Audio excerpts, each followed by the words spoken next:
remorseful after I left if I didn't.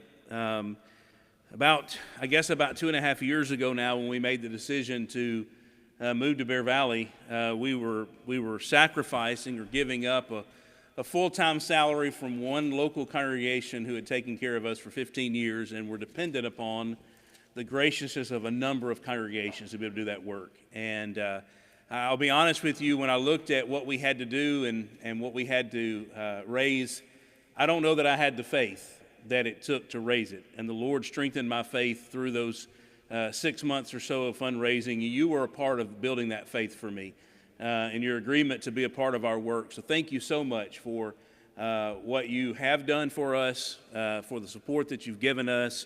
It has been rewarding, challenging, and now with the new role, daunting. But I believe the Lord has blessed us, and I believe that He will continue to bless us despite our insecurities and uncertainties and inabilities, that He will still empower us to do His will and His work. If you want to open your Bibles to the book of Esther, obviously our attention will be turned there in just a moment. Also wanted to say, I had an enjoyable dinner this evening. It's good to spend time with members here. It's good to spend time with Mark and get to know him even better and reacquainted after some years of absence around one another and being able to spend time together.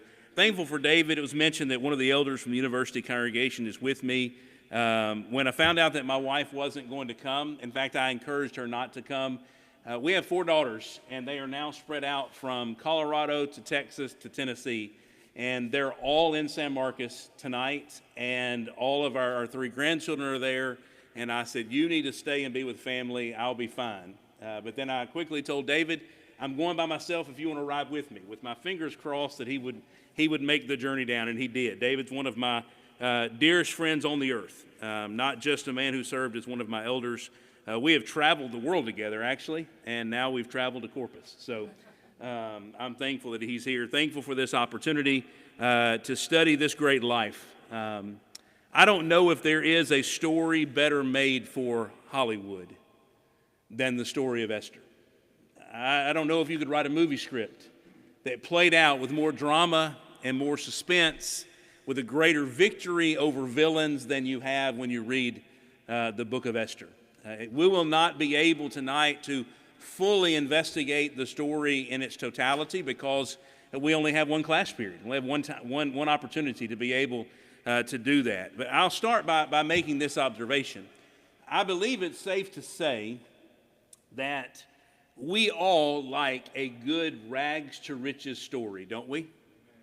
Someone who came from nothing, who became someone who was able through perseverance and strength and intellect and blessings and providence to pull themselves up to be something great, to make some great difference. I look through the time of history and even current events to find some of those more famous stories of those who went from nothing to greatness, or from very little to great wealth. I think about the example of Oprah Winfrey, who grew up in abject poverty in rural Mississippi and now is worth an estimated $3 billion, give or take, maybe $1 or $2, I don't know. Or a man from Russia by the name of Roman Abramovich, a Russian orphan who is now worth $10 billion, even owning the prestigious Chelsea soccer club for a number of years. And that list can go on and on and on of those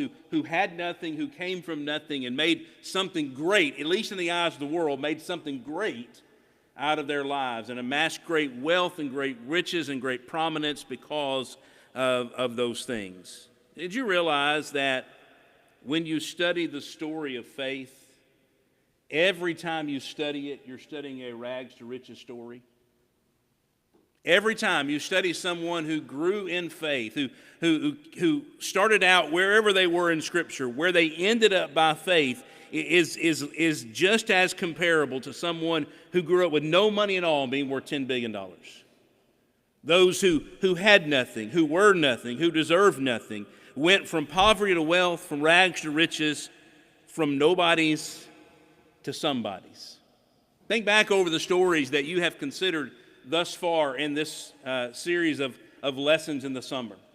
For those who have started out without and were outcast or unqualified or unproductive. And when God entered the picture, when he came on the scene, when he instilled faith in them, they all of a sudden became great and did great things. Most of those names are listed in Hebrews chapter 11, aren't they?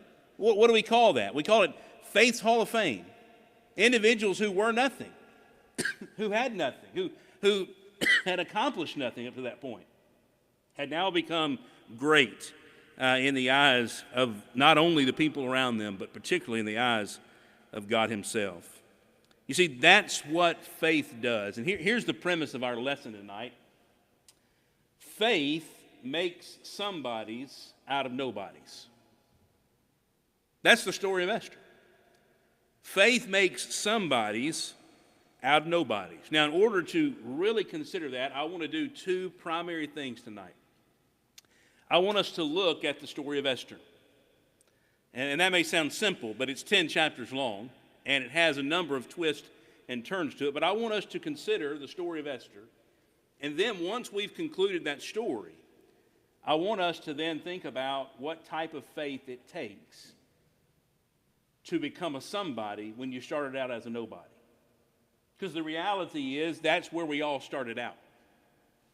No matter how much money we had, no matter what family we came from, no matter what our family before us had accomplished or what church we grew up in, we were all once dead in sin and trespasses.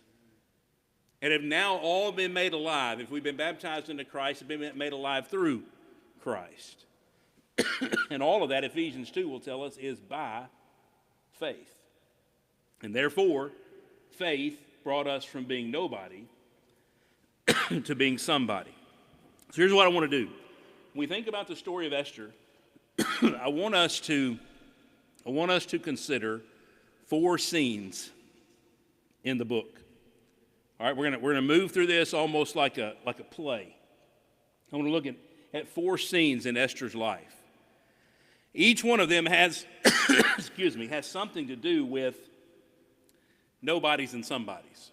All right, I'm going to try to tell the story in that fashion. Scene 1 is chapter 1. Now, we're not doing chapter by chapter because if we were, we would have 10 scenes and we would be here all night, and that's not going to be the point of our discussion. But scene 1, somebodies are celebrating. How many have read, just by curiosity, how many have read the book of Esther? Okay, it's not a trivia night, and it's not something I'm going to ask you to do. I want you to think about it. Could you tell the story of Esther in your own words tonight without me going through the story? Do you remember kind of the ebb and flow? Okay? When you think about the book of Esther is important because of the time frame that it represents. You know, the books of the Old Testament weren't necessarily written, or at least they weren't cataloged in chronological order. The book of Esther actually fits back in the Old Testament narrative somewhere between Ezra chapter 5 and Ezra chapter 6. All of Esther takes place right there. The time frame of Esther's writing is long after David lived, long after Solomon lived. In fact, it's long after Israel had been taken into captivity, and even somewhat after they began their return back home. I was hoping that's what you were doing, brother. Thank you.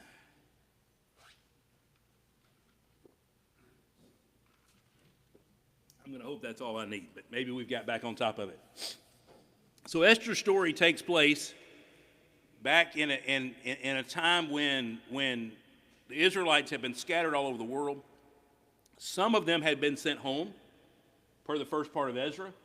Some of them would be sent home later, per the second part of Ezra. But some chose to stay and not go home.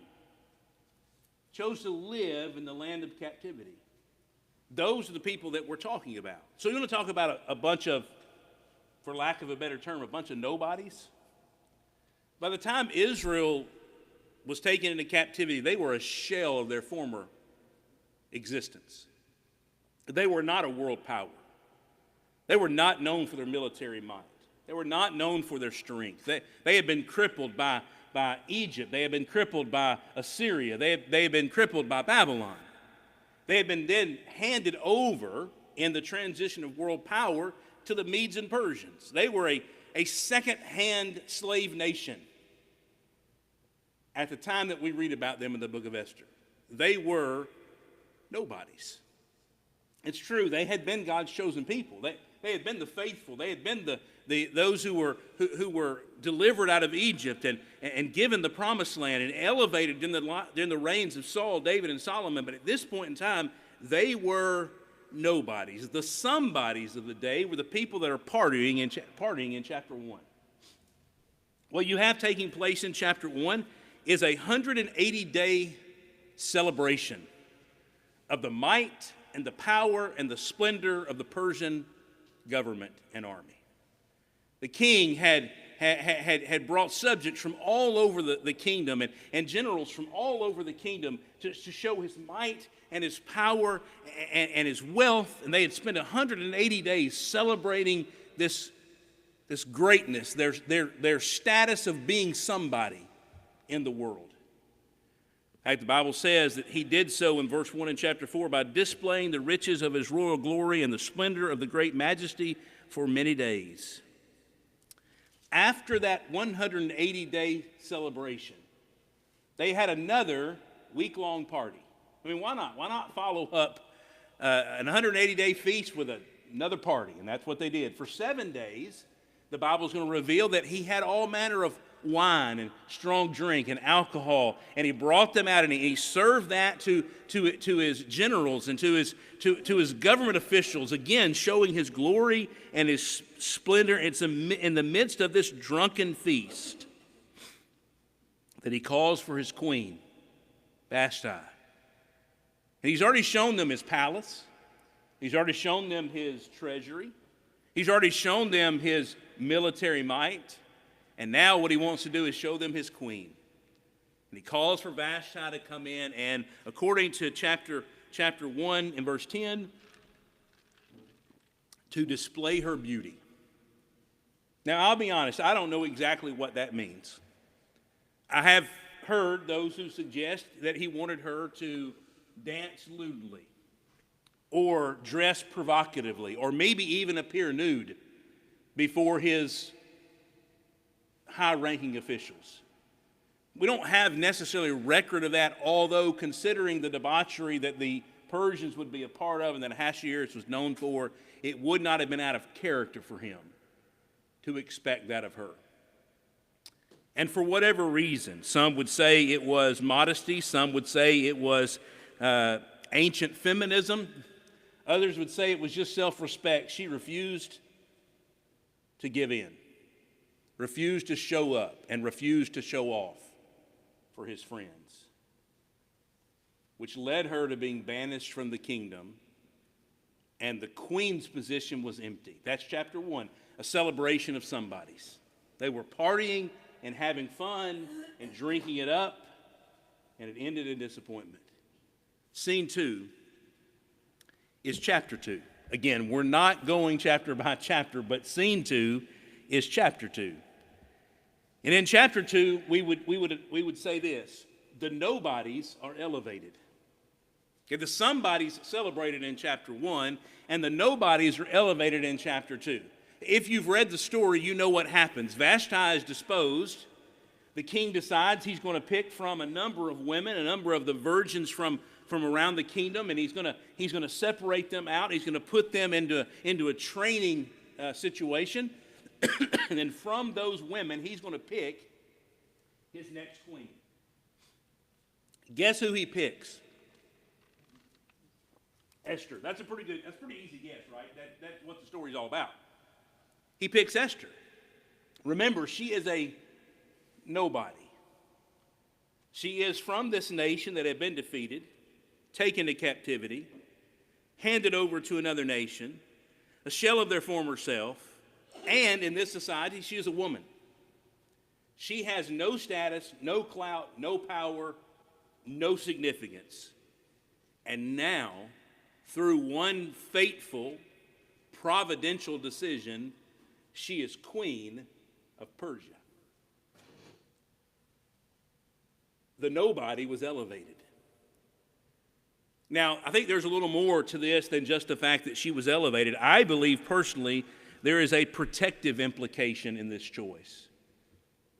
It's very likely that the women who weren't chose, the women who were taken from their homes, taken from their families, placed off in this harem over here, and not selected as the bride of the king, they were probably kept there as his sexual toys for the rest of their life. They probably didn't go back home. They probably didn't go back to mom and dad or back to a normal life or back to their home city. They probably had to stay there and be basically abused for the rest of their lives. And Esther escaped that by being brought into the palace and being made queen. But she's not the only nobody to be elevated in chapter 2. There is a curious footnote at the end of the chapter. We have this long description of how Esther performed and how she became the queen and how he chose her. And at the very end of the chapter, we get this story about Esther's cousin Mordecai. He becomes a pretty important person in the story, but he's a nobody. He's a Jew. He, sitting in the king's gate, overhears and discovers a plot to assassinate the king. And now that Esther has access to the king, he goes to Esther and says, hey, you need to warn the king because these men are going to come kill him. And she does. And the king's life is spared, and the acts of Mordecai are written in the chronicles of the Persians. Doesn't seem like much right now. But that is the elevation or the exaltation of the nobodies. Both Esther and Mordecai are highlighted in this chapter as being something more than forgotten people. They're elevated. Scene 3. Scene 3 takes place in chapters 3 through 6. I told you we were going to speed up a little bit. Scene 3 takes place in chapters 3 through 6. And in these chapters, we would just say this: a somebody is humiliated. Okay? Somebody's celebrated, chapter 1. Nobodies were elevated in chapter 2. And now, chapters 3 through 6, a somebody is humiliated. Because now we have a third person that enters the scene, or a fourth person. You've had Ahasuerus and Esther, Mordecai, and who comes into the picture in chapter 3? Haman, the madman. Now, Haman is promoted. He is a somebody. He is promoted to second in command. He's the right-hand man of the king. In fact, chapter 3 is going to open by telling us that everybody that saw Haman did what? They bowed down to him.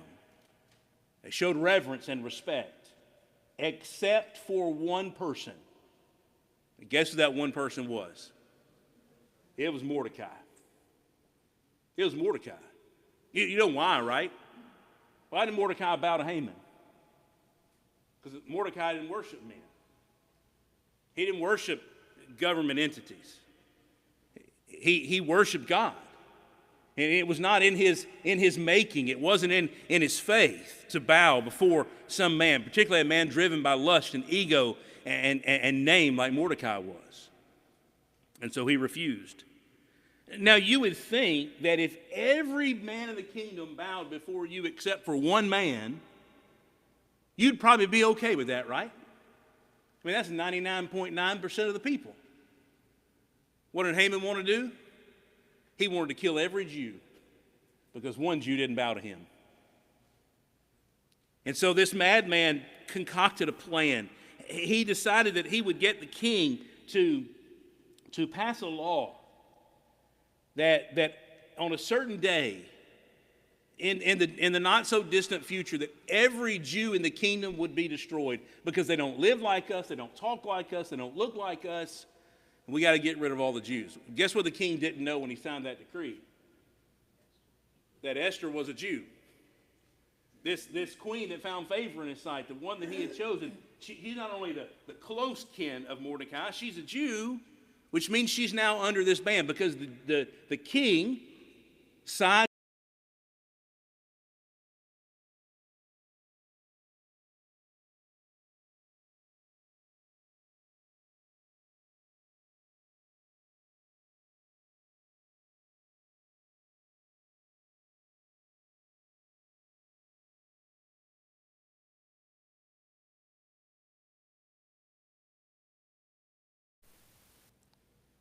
slaughtered because of one man's anger over one man's refusal to bow.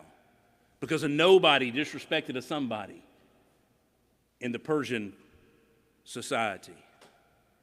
And so, having elevated Esther to queen and having placed Mordecai in the right place at the right time, Mordecai comes to Esther and he makes that famous statement that we often talk about from chapter 4 and verse 14. And he tells Esther, it might be that you became queen for this moment in time.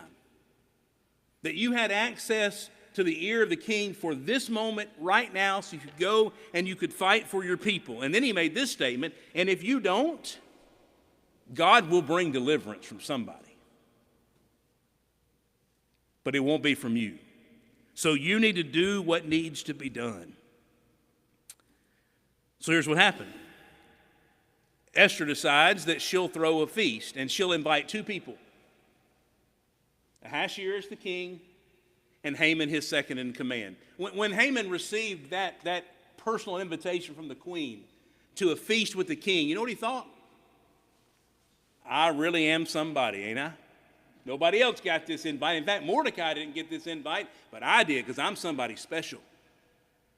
And so she has them there that first night. They feast together, they drink together, they go home, and she says, come back again tomorrow night. And he decides, I must be something. And guess who he passes on his way home from the first feast? He passes Mordecai. Guess what Mordecai doesn't do? He doesn't bow down. And Haman gets so mad, he orders his men to build the gallows to hang Haman on, or to hang Mordecai on, because he's tired of dealing with this insurrectionist, this disrespectful Jew. Now, in the process of time, between those two meals, the king can't sleep. And so the king calls for his servants to bring the history books and read to him. They must not have had preachers back then. He said, bring the history books and read to me so I can fall asleep. And just guess what section of the history books they read from that night. The part that talked about Mordecai foiling the plan to assassinate the king. And you know what the king realized when he read that? I never did anything to honor the man who saved my life. So he woke up the next morning and he called for Haman. And he says, Haman, what should I do for a man that I want to praise and honor? What should I do for a man that I want the whole world to know how great he is? You know what Haman thought? Haman thought the king was talking about him. And so he laid it on thick. He said, you should parade him around on a horse, and you should give him a robe, and you should honor him. And the king says, you're exactly right. I want you to do that for a man named Mordecai, who saved my life. And as this chapter comes to a close, Mordecai is led around town by Haman, who is utterly humiliated. Somebody is humiliated. Chapters 3 through 6. And then chapters 7 through 9, nobodies become somebodies. Nobodies become somebodies. The next feast takes place beginning in chapter 7. This time, Esther reveals to the king who Haman really is. Reveals the plot that Haman has put together that not only means the death of Mordecai and the death of all the Jews, it also means the death of the queen. And the king storms out mad and angry. When he comes back in, he finds Haman stretched across the bed, begging Esther to make it right. He mistakenly thinks that Haman is forcing himself on the queen. In rage, he cast Haman out. He ends up being hung on the very gallows that he built for Mordecai to be hung on. And then the king passes another decree. The law of the Medes and Persians couldn't change, and so he couldn't take away the opportunity for slaughter, but he gave the Jews the right to defend themselves. And so when the time came, the Jews took up arms and defeated their enemies. And God and God's people were praised in a foreign land. The nobodies became somebodies. In fact, if you were to read in depth, we don't have time to do this, you read chapters 9 and the 3 verses of chapter 10, and the name of Mordecai and Mordecai's God, if you will, is elevated and highlighted and illustrated as an example of faith and power and majesty and rule and reign, because two nobodies had faith in the midst of a bunch of somebodies who thought they were special. Because of that, the nobodies became the somebodies in the story. Now that's the story, as quickly in 25 minutes as we could give it. So what kind of faith does it take to become a somebody when you start out as a nobody? Now, before I answer that question, I need to make a clarifying statement. There might be some of us here tonight who don't want to think of ourselves as nobodies. And I get that, right? We're made in God's image, aren't we? But we were special enough for Jesus to die for us even before we became Christians. And so, in a sense, we are special from the day that we're born, from the day that we're thought of, because we are created in that way. But sin robs us of all that integrity. It robs us of all of that glory. It robs us of all of that preeminence. And it makes us dead without point or purpose. So how do we become alive again? What kind of faith does it take to again become a somebody? Another clarifying statement, and that is, we'll never have any of this without the grace of God Almighty. We don't become somebody because we do something great. We become somebody because someone great allows us to and gives us that power. So what kind of faith does it take then? I'll give you just a handful of points of application tonight, and the lesson will be yours. Number one, it takes faith that does not concern itself with status or position. In order to become a somebody, after we've been a nobody, it takes the kind of faith that doesn't concern itself with status or position. We don't live our lives trying to get ahead, trying to be popular, trying to feel important. I don't like the expression, but try to keep up with the Joneses. That's not our purpose in life. That's not our intention. We serve irregardless of the accolades that we get for it, the position and prominence that comes with it. Listen, I have the opportunity and privilege of training men to preach the gospel as a full-time work now at Bear Valley. And one of the things that I have seen in preaching over the years that I try to instill in these men not to have is the idea that preaching makes you somebody. And that you need to move on to the better work and to the better position and to more pay and greater education, because that's going to make you somebody. Listen, if it starts in our pulpits, no doubt going to be in our pews. We need to realize that faith that truly transforms us from the lowly position of a nobody to the exalted position of a somebody isn't worried about what everybody else thinks. Doesn't live according to the report card or status update of what the world has to say. It's not a social media life that we live that it's dependent upon likes and clicks and shares. In fact, we could be like those of old who had no one to stand with us, save the Lord, and still be a somebody, because we don't live a life consumed by status or position. Number two, a faith that will move us from being a nobody to being a somebody is a faith that takes every opportunity to work, not complain. To work and not complain. I think back to chapter 4. We mentioned the opening of chapter 4. Mordecai hears of the plan of Haman, and he tears his clothes, and he runs out into the city, and he cries aloud. But before the next few verses are over, he's already put his fear and sorrow into action. You know, we tend to sort of know what's wrong with the church, don't we? Just ask us, right? We've got the answers. In fact, we don't know what's wrong. We know how to fix it. But where's the action? Where's the stepping through the door of opportunity and handling a situation?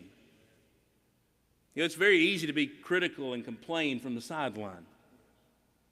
You get someone involved in the work of the local church and in evangelism and sharing the gospel and mentoring people and encouraging people, you're going to find those people very rarely complain about others. because they're too busy doing and being active and being a part. That's what faith does. It doesn't look for the hole in someone else's plan or someone else's life, but where the door they can step through for action. And that's what Mordecai did, and he encouraged Esther to do the same thing. The third one is sort of the hinge, and I think the most important one of these ideas is that a faith that moves us from being a nobody to being a somebody is a faith that finds God even when he doesn't seem to be present. You know, one of the trivia questions that will be asked about the book of Esther is, whose name is never mentioned in the book? God's name. Never mentioned in the book. But I don't believe that we read a book of the Old Testament that doesn't have God any more from cover to cover than we do the book of Esther, from beginning to end. His name's not mentioned. Even when Mordecai makes that famous statement that you might have been brought to the kingdom for such a time as this, Mordecai doesn't say who brought her. I don't think it's because God's trying to hide in the shadows. I think it's because God is so evident, I don't have to call its name. God's right in the middle of this whole story. He's the central figure. He's the key element. But you know what? Sometimes we get discouraged, don't we? We get down. And we get sorrowful, and we feel like God's not there. And instead of looking to find him and draw him out of the shadows in our own mind, we tend to just regress to the fact that maybe he doesn't care. Imagine what Mordecai would have done, what Esther would have done if they thought God didn't care. And listen, they had every reason in the world from a human standpoint to assume that God had abandoned them. Why were they in captivity in the first place? Because of the sin of Israel, because of idolatry.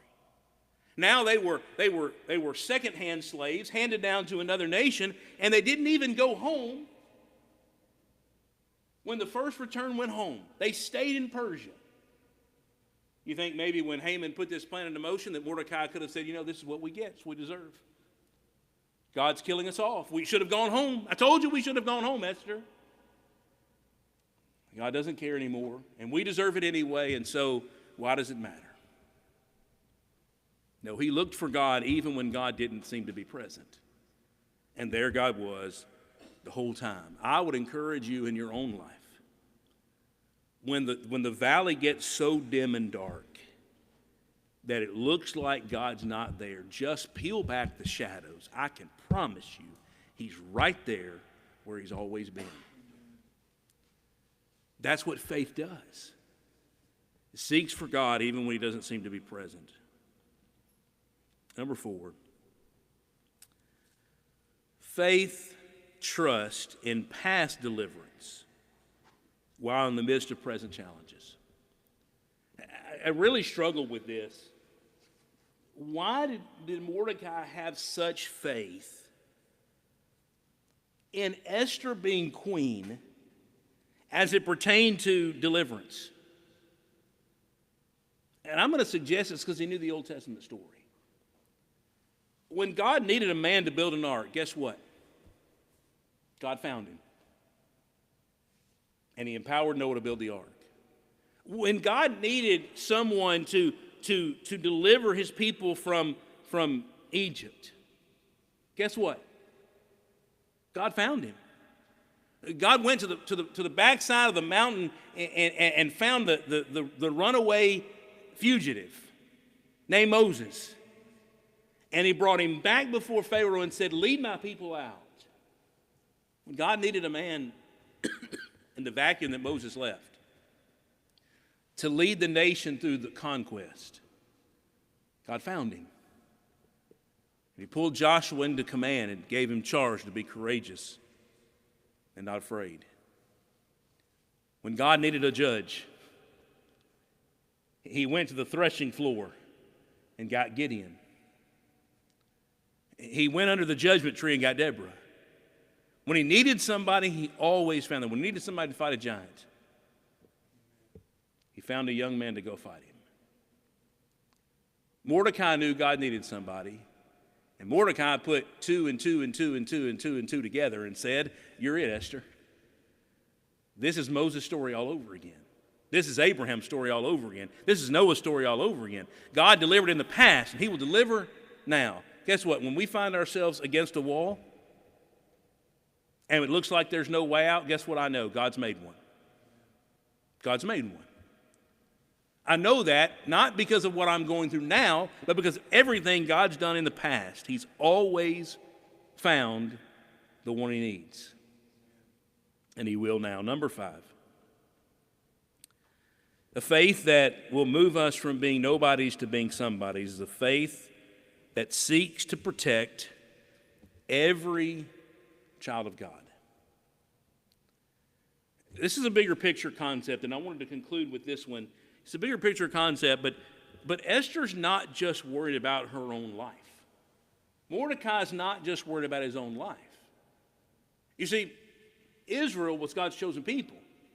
And there were some promises through Israel that had not yet been fulfilled, namely, the one who would come who would bless all the nations of the earth. The one who would come and crush the head of Satan. Jesus had not yet come. The Messiah had not yet been born.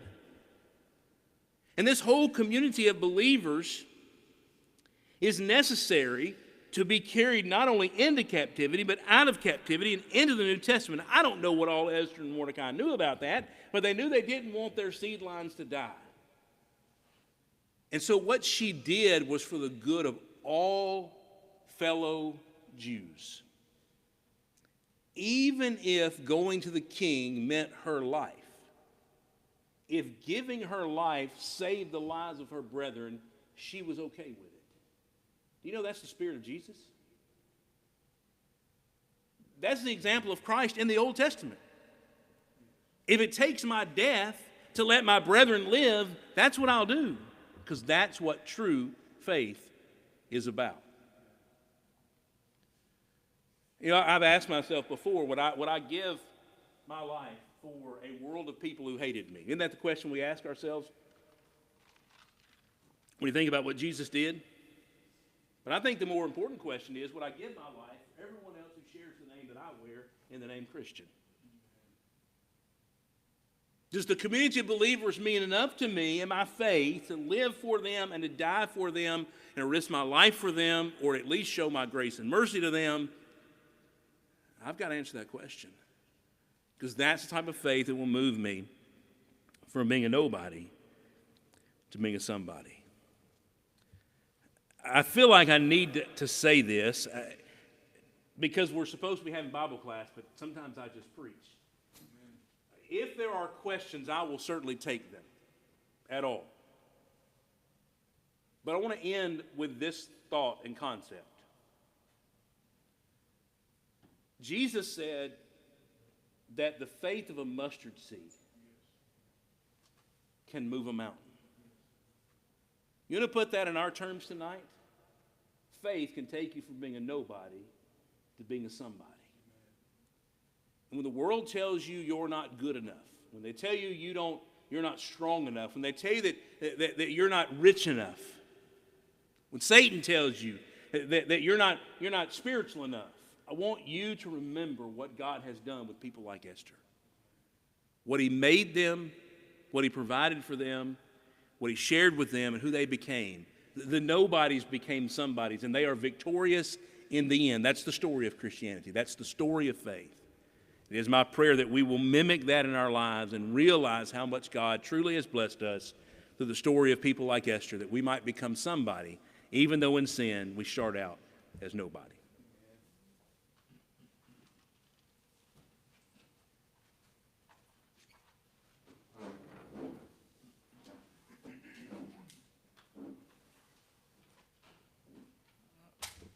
Okay, we want to thank Brother Wayne for that message tonight. And if you will go ahead and close with a